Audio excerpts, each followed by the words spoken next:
Coucou tout le monde. Allez, nous allons partir pour une petite bûche Sunday. Sunday avec un insert fraise et je mettrai quelques framboises dedans.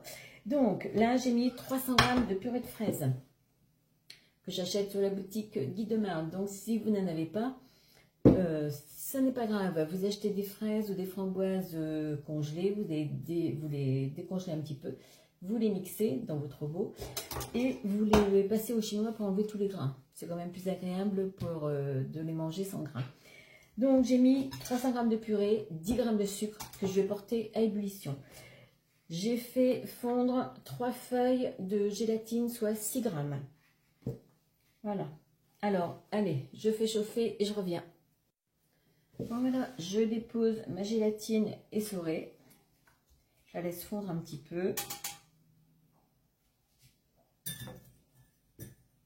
Alors, la bûche, on va la faire dans le moule sapin. Alors, je vais vous dire une chose. J'ai déjà fait la même bûche, mais seulement j'ai une partie de ma vidéo qui n'a pas été prise en compte. Est-ce que j'ai oublié d'appuyer pour la refaire? Donc, je refais la même, mais c'est pas grave, puisque je l'ai donné ma bûche, donc je la refais sans problème. Donc, voilà. Ma gélatine est fondue.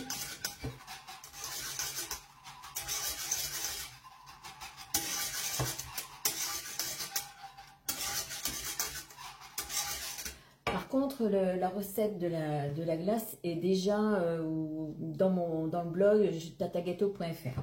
Mais il me manquait la vidéo, donc je refais la vidéo. Sans refaire les photos, je vais gagner du temps.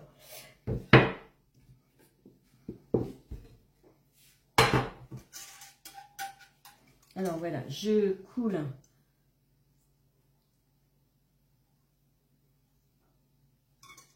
la purée.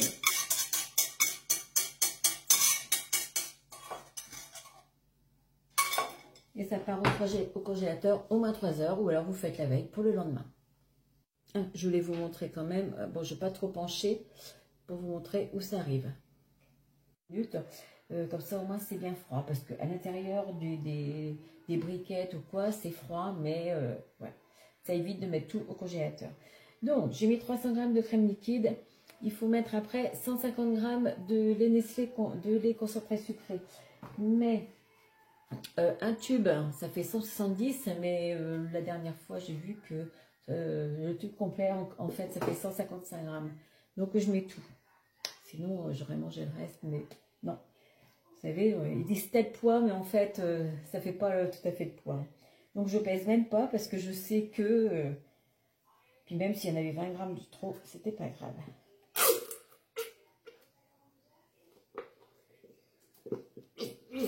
Voilà, et après je mets 125 g de mascarpone. Et là, c'est Kitchenette qui va travailler. Quand c'est un peu plus grosse quantité, autant le faire tout seul. Hein. Ils sont là pour ça, les robots. Alors, je voulais vous dire aussi que faire un sundae, c'est rien de plus simple. Voilà, rien de plus simple. Les enfants adorent, c'est trop bon. Et puis voilà, ça fait une bûche qu'on peut faire facilement. Attention, c'est une glace. Hein. N'allez pas la sortir du frigo 5-6 heures avant. Hein. Bon ben voilà, ça repart au frigo. Et après, on monte la crème en chantilly. Voilà, pendant que ma crème repart au frais, je vais démouler mon insert.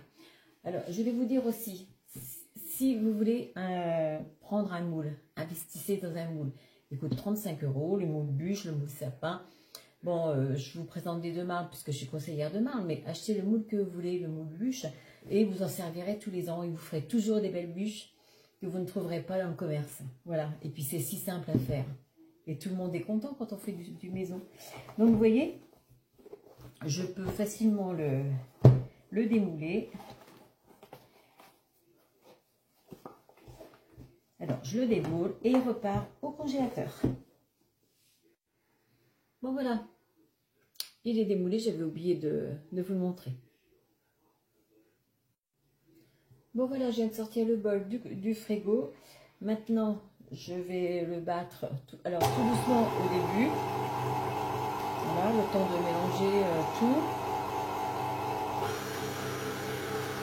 Voilà, et quand la crème va commencer à prendre, je referai les vitesses. Quand la crème commence à faire des sillons, là, ça y est, j'ai mis un feu. Bon, voilà. La crème est bien ferme. Ça tient.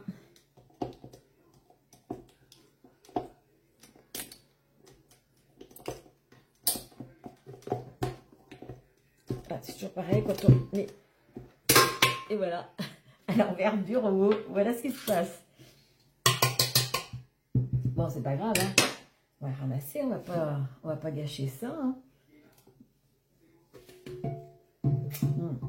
J'adore cette crème.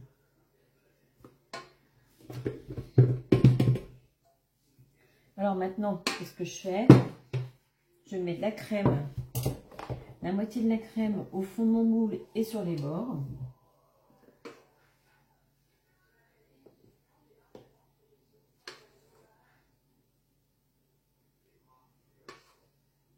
Normalement, j'ai pile poil, hein. C'est pas une recette prévue pour le moule, mais comme j'ai déjà fait. Bon ben voilà, j'étale tout. Voilà, j'ai remonté un maximum de crème jusqu'en haut. Je remettrai après. Là, j'y dépose une rangée de framboises. Alors, elles sont congelées, mais même les framboises, une fois décongelées, ça ne rend pas de dos, le jus ne coule pas. Mais là, c'est une glace, donc ça n'a pas d'importance. Ça sera juste un petit peu des framboises congelées. Bon, voilà, je remplis tout le fond de framboise. Et après, je dépose mon insert, donc la pointe des sapins en bas. Bon, j'étais partie dans ma lancée. J'ai oublié de filmer au moment où j'ai mis l'insert, mais j'ai juste pris. Il faut faire attention parce qu'il y a un sens, hein. Comme ça fait des petits zigzags comme ça, il y a un côté que les grands côtés vont être sur les petits. Alors faites attention en mettant l'insert. On recouvre de crème. Voilà. Après, je vais remettre quelques framboises. Bon, je vais continuer hein, sans la vidéo parce que elle va se finir sinon. Voilà, donc je vais bien égaliser ma crème. Et je recouvre de framboise. Ensuite, au fond, je vais mettre des biscuits. Alors, j'ai plus de biscuits, des boudoirs qui sont plus fins. Je vais donc mettre des biscuits à la cuillère que je vais tremper légèrement dans le lait. Je me suis aperçue que suivant la marque, vous avez des gros et des petits. Alors, moi, je vais prendre les plus petits. En fait, la marque Brossard, elles sont très gros. Donc, ça va moins bien pour mettre là que la marque... cette marque là, et ben c'est ceux les plus fins. Alors donc en fait il faut mieux prendre ceux-là. Allez, j'étale ma crème et je dispose des framboises. Bon, voilà, j'ai mis les framboises, je tapote un peu, du coup j'ai enfoncé les framboises un petit peu dans la crème, j'ai mis toute la crème. Je coupe les biscuits à la longueur de mon moule et je les trempe dans le lait, juste le côté du sucre. Voilà. Et bien sûr, les morceaux que je coupe, je les remets. Alors là, ça ne va pas faire tout le... Comme les biscuits sont plus larges, hein, je mets pas, ça ne peut pas rentrer dans le petit trou. Hein. On met un petit peu au pif, comme ça. Voilà, on fait comme ça. Bon, ben voilà. En fait, il faut 7 biscuits à la cuillère, parce que j'ai mis les petits bouts hein, pour couvrir. Alors, ça sera partie 1 et on fera partie 2 pour le démoulage parce que j'aurai pas assez de temps. Allez, à demain pour la suite.